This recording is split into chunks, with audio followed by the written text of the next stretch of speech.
الثمن الحقيقة دفعه نادر بكار المتحدث الرسمي باسم حزب النور. خلونا نقول ان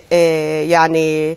الإخوان فجأة بدأوا يصعدوا من الهجوم على قيادات حزب النور وعلى الدعوة السلفية، ويعني الفيديو ممكن تشوفوه على مواقع التواصل الاجتماعي والمواقع الإخبارية اللي بتقول ما نوع اللغة والعبارات المسيئة والحصار اللي حصل على منزل نادر بكار.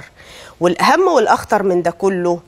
إن نادر بكار نفسه على اليوم السابع عنده تصريحات بتقول إنه كان على علم بإنهم هيحاصروا بيته، ولكنه آثر ألا يخطر الأمن بذلك، واكتفى بأنه الإقدام لهذه المجموعات من شباب الأهل والعشيرة هو بيعكس